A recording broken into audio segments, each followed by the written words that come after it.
Televisa presenta.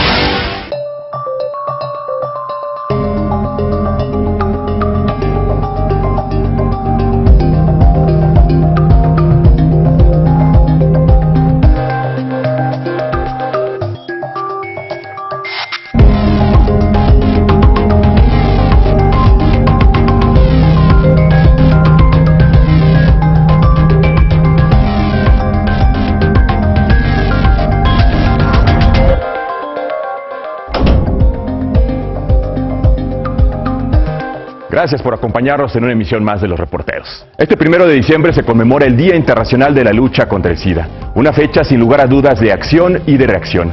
Pero ¿cuál es el rostro más inocente de esta pandemia? ¿Cuáles son las causas para que un niño luche contra el VIH prácticamente desde la cuna? Ellos y ellas son parte de una generación que ha sobrevivido no a una enfermedad, sino a la vida misma. Su primera batalla comenzó con su primer suspiro. Nacer con VIH es simplemente inaceptable. Pertenecen a una generación única en la historia del VIH. Pues tenemos pacientes que tienen 3, 4 meses de edad. Lo que los ha hecho ser víctimas de las víctimas. Los estamos diagnosticando en el primer año de vida.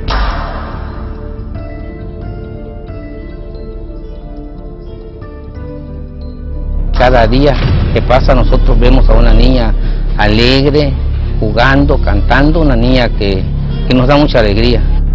María ha peleado toda su vida contra un enemigo invisible que vive dentro de su cuerpo. Una culpa con la que ha cargado durante 6 años, pero que no le pertenece. María adquirió VIH apenas al salir del vientre de su madre. Durante el tiempo que hemos estado con esta niña, hemos aprendido muchas cosas.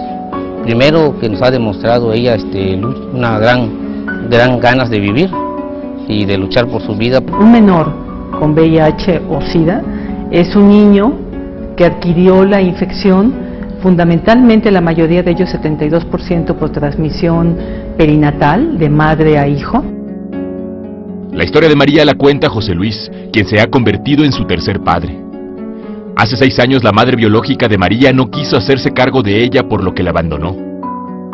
Quienes decidieron adoptarla en primera instancia se hicieron cargo de todos los gastos del parto. Sin embargo, una sospecha los hizo cambiar de opinión. Una vez de que los padres adoptivos se llevaron a la niña, unas personas mencionaron que conocían a la madre y que era sospechosa de portadora del virus del VIH. Esto hizo de que se llamara a la familia para realizarle los estudios a la Eve. Se le hicieron los estudios y salió positivo a la prueba.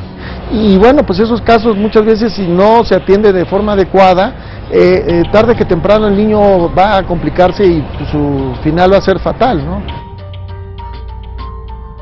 Ante eso, sus primeros padres adoptivos regresaron a la niña. No deseaban a una hija enferma. Sin embargo, José Luis y su esposa decidieron quedarse con ella. Entonces yo y mi esposa tomamos la decisión de adoptar a esta niña. Ya la había rechazado la madre y ya lo había rechazado la otra familia, que nosotros nos haríamos cargo de la niña. Algunos me llegaron a felicitar por el acto, y otros que me criticaron que cómo era posible que yo aceptara a una niña con esas características. El caso de María, que su padre comparte oculto por miedo al rechazo, no es aislado y refleja una realidad. En México se siguen infectando niños con VIH y eso se ha convertido ya en una alerta. Tan solo en nuestro país existe un acumulado de más de 4.700 casos de menores de 15 años infectados. Niños que muchas veces hay subregistros de por cada niño detectado hay 3 que no se están detectando. El contagio de VIH en menores se da de manera vertical, es decir, de la madre al hijo. Y eso sucede en el 70% de los casos. Es en comunidades pobres y expulsoras de migrantes donde más se presenta esta situación. Oaxaca es una zona de muchos migrantes, entonces, pues, cuando regresan, infectan a las mujeres y pues las mujeres inocentes en el tema, pues nunca piensan que sus esposos anduvieron en actividades sexuales fuera, ¿no? de casa. Para el SENCIDA, el sureste mexicano es la región donde más se presentan contagios de VIH. Y el caso del Istmo de Tehuantepec se ha convertido en un foco rojo.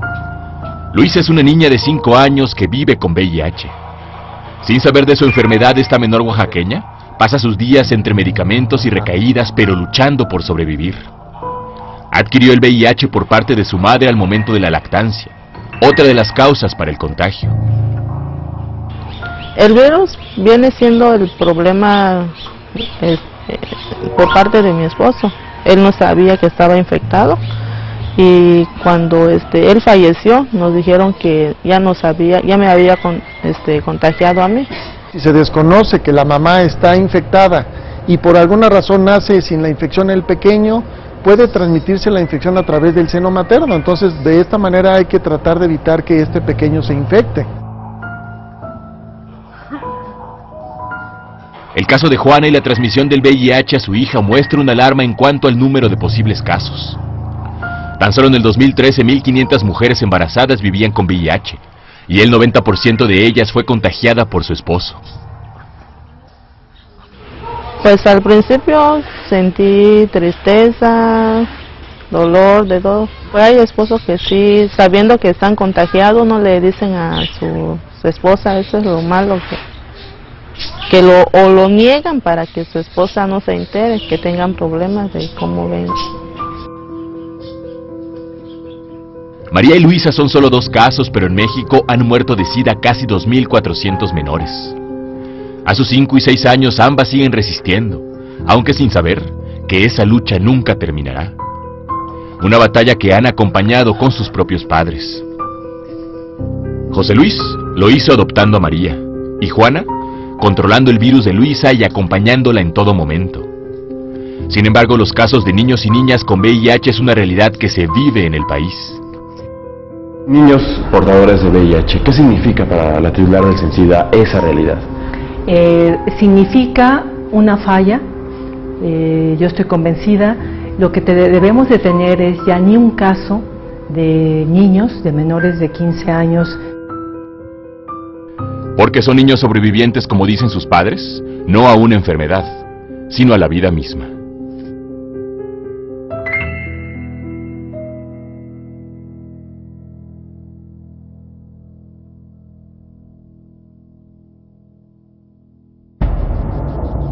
Son menores que han sobrevivido a un virus mortal, pero la discriminación es otro mal que los ha dañado incluso de manera más violenta. Encontramos que en todas las entidades federativas se presentaban estos casos. Lo jalaba de su oreja y le decía, no vas a ir al baño porque vas a infectar a todos tus amigos y hasta los maestros que entramos. Y son señalados, apartados, y ese es el miedo que tiene todo padre. Porque pues para nosotros es un niño normal, o sea, no vemos algo negativo por que tenga VIH. Lo queremos, nos enamoramos de él, pues todos, mi familia y yo. Así describe Nora el amor que tiene hacia Carlos, su hijo, y eso, dice, no tiene problema en reconocerlo. Lo que sí tiene es un inmenso miedo, porque la discriminación que ha sufrido, dice, ha sido una constante. Empecé a notarlo él muy inseguro para ir a la escuela, ya no quería ir a la escuela, él lloraba, se asustaba mucho. Porque también está el miedo de que el hijo o la hija le diga a los compañeros, le diga a las compañeras, se lo diga a las maestras, a los maestros, y entonces comienza a haber una situación de temor impresionante. Carlos es un niño de 9 años portador de VIH que ha sufrido de la peor consecuencia de la enfermedad, el rechazo y la discriminación. Nora, su madre adoptiva, tiene que ocultarse al contarlo porque dice, ese mal que comenzó desde que Carlos asistió a la escuela, aún lo padecen. Pero su maestro sí empezó a hacérmelo menos, me lo tenía en la pura esquina del salón, solo. El maestro no dejaba que el niño comiera ni que le dieran. Y si él quería agua del garrafón, aunque llevaran su vaso todos, no lo dejaba que tomara agua, que porque iba a infectar a todos los niños. Bueno, la reacción inmediata fue separar a este niño del resto del grupo ¿sí? Y bueno, todos salían al recreo, todos salían al receso, él se quedaba. Cuando regresaban del receso, el niño entonces podía salir al receso, ¿no? ¿Por qué? Porque había este miedo de que fuera a infectar al resto de los compañeritos, de las compañeritas, de que tuviera alguna práctica de riesgo, simplemente inconcebible, ¿no?, para nosotros. La discriminación hacia niños infectados con VIH se da principalmente en los centros educativos, porque es el contacto social más frecuente que tienen. La Comisión Nacional para los Derechos Humanos ha registrado un acumulado de 1.200 quejas relacionadas con discriminación a menores con VIH en escuelas públicas del país. El tema de niños y niñas con VIH en México y el tema de la violación de los derechos humanos sigue vigente y tenemos que seguir haciendo acciones. Las quejas se siguen presentando, lo cual nos habla de la necesidad de reforzar los trabajos en relación con prevenir estos casos en las escuelas. Entonces los niños también son discriminados y las madres, para protegerlos, tratan de ocultar y negar y no dicen que están infectados. Dentro de los actos de discriminación más recurrentes en las escuelas hacia niños portadores se encuentra la exclusión, la violencia verbal y la difusión de la enfermedad de forma premeditada, como fue el caso de Carlos. Algo que la CNDH ha advertido en diferentes recomendaciones a todas las entidades del país. Que se evite, porque también se advirtió en la investigación, difundir el diagnóstico de niños y niñas con VIH, porque el estigma y la discriminación a la que se enfrentan con motivo de que se difunda este diagnóstico es muy grave. Cuando iba al baño, yo lo veía que hacía del baño y luego corría y agarraba el cloro y le echaba un montón de cloro y lo tallaba con el cepillo. Y ya le dije que por qué, y me dijo, es que es cierto, mami, es cierto lo que dice el maestro, si hago del baño los voy a infectar a ustedes. Dice que tú eres un irresponsable, dijo el maestro, que por qué me tenías aquí si nosotros tenemos que estar aislados.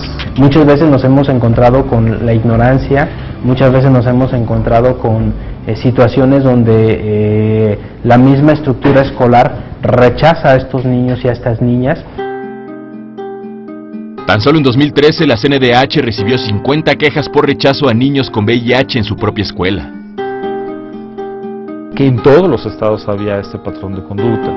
El estado que más quejas históricas tenía o casos fue Yucatán. Con el paso de los años, Nora sabe que el rechazo hacia Carlos puede incrementarse, pero también piensa hacerse más violento. Carlos crece y cada vez más gente sabe que es un niño con VIH. En las últimas semanas, los propios padres de familia de la escuela se han inconformado por su presencia en las aulas. Entonces, cuando yo supe, regresé otra vez a la escuela a hablar con la directora y le dije pues que yo iba a sacar al niño, que porque pues no me parecía que me lo maltrataran así. Y esa, la discriminación, dice Nora, puede matar a cualquiera antes incluso que el propio virus.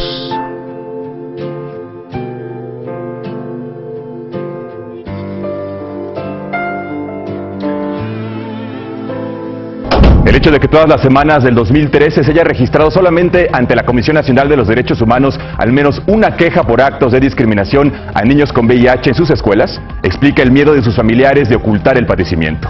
No se vaya, regresamos con los reporteros.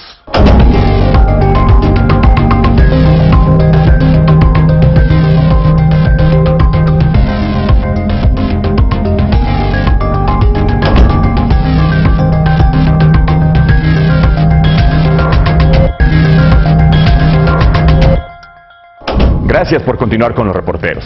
De los 4.700 casos de niños con VIH registrados, ya murieron la mitad, según datos del CENSIDA. Lo anterior debido a un diagnóstico tardío e incluso nulo.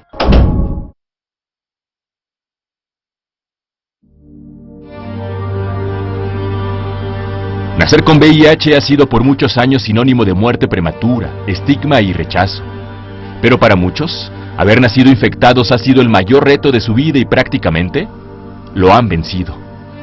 No es una sentencia de muerte.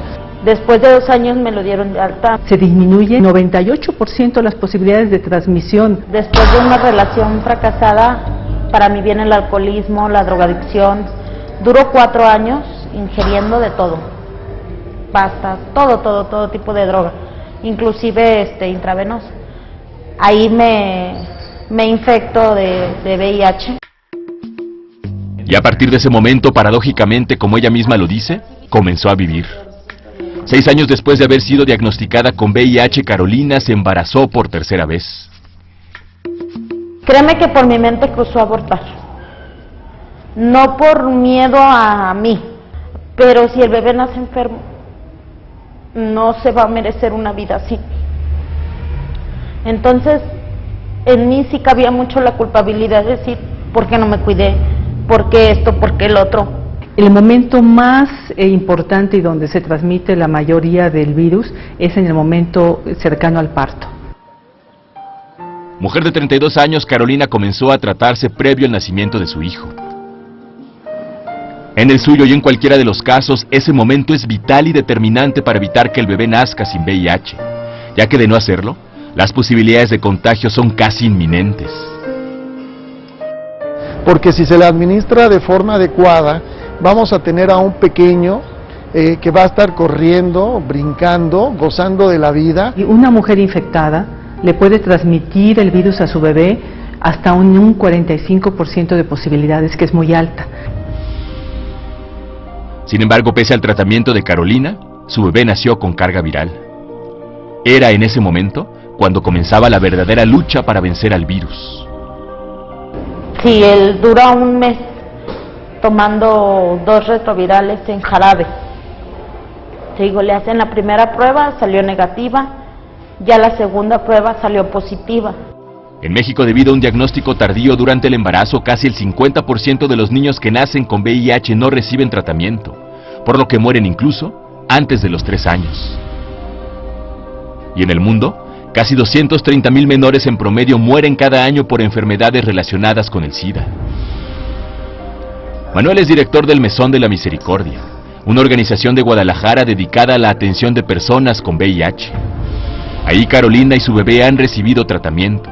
Juntos han logrado controlar al enemigo invisible, a un virus mortal.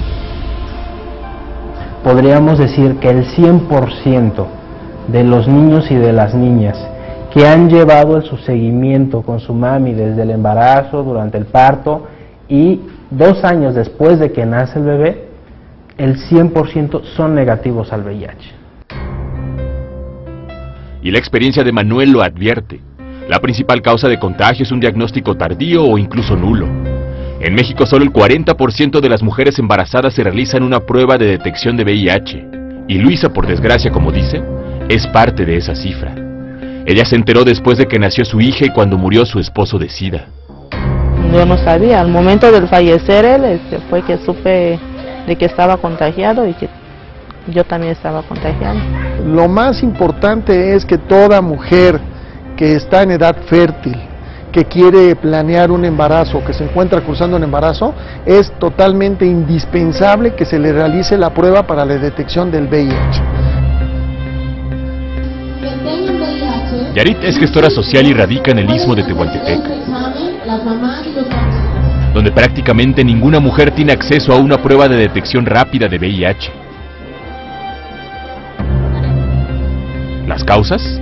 Falta de clínicas en las comunidades, poca información sobre el virus y una cultura machista. A través de la Brigada Móvil Comunitaria Thanos y Chávez realiza pruebas de detección de VIH a toda mujer oaxaqueña que así lo desee. El que los padres se hagan el examen nos arroja un dato y ya con eso podemos nosotros hacer exámenes de VIH a los niños, porque no significa que todos los niños, hijos de padres con VIH, tengan VIH. Si la madre se realiza la prueba en caso de resultar positiva, podría comenzarse inmediatamente el tratamiento oportuno.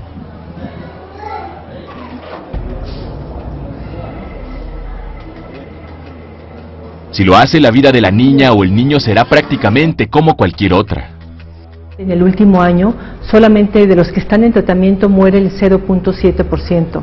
Hace unos 4 años moría el 3%. Y tenemos que recordar que en la actualidad tenemos ya adolescentes y adultos que han vivido toda su vida, nacieron con VIH, por la transmisión madre-hijo. Sin embargo, la prevención está lejos de convertirse en una realidad, por lo menos en el estado de Oaxaca. Hay que estar muy pegado a los padres y también hacer mucha campaña de concientización. De eso depende todo. Nosotros no podemos llegar con un niño y hacerle una prueba de VIH si no está autorizado por el padre.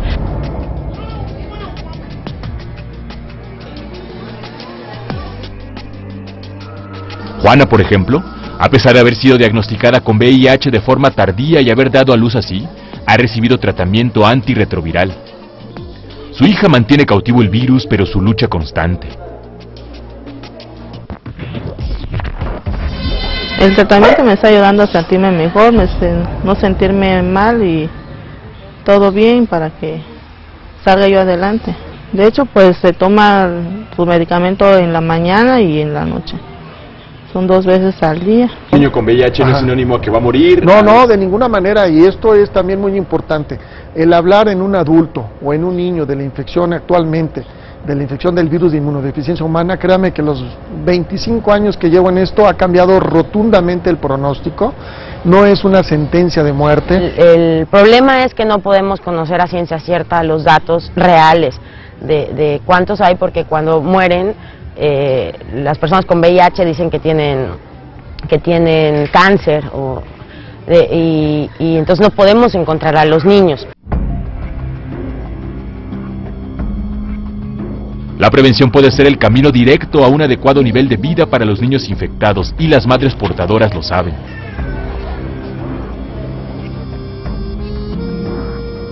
Con el paso de los años y al ver a su hijo crecer, Carolina sabe que el VIH en un niño puede evitarse.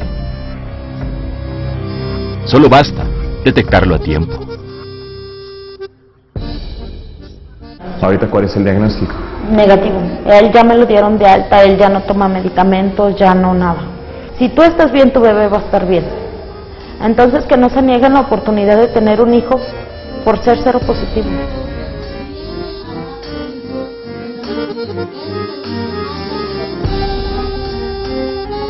Es la generación VIH que comienza a ganar la lucha al propio destino.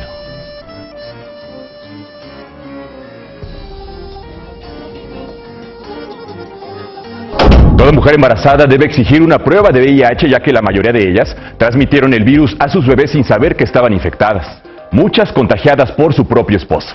La realidad de la generación V, como se le conoce, es clara y precisa. En México se siguen infectando menores con VIH, y esa es una lucha no ganada al famoso mal del siglo. Gracias por acompañarnos en una emisión más de Los Reporteros.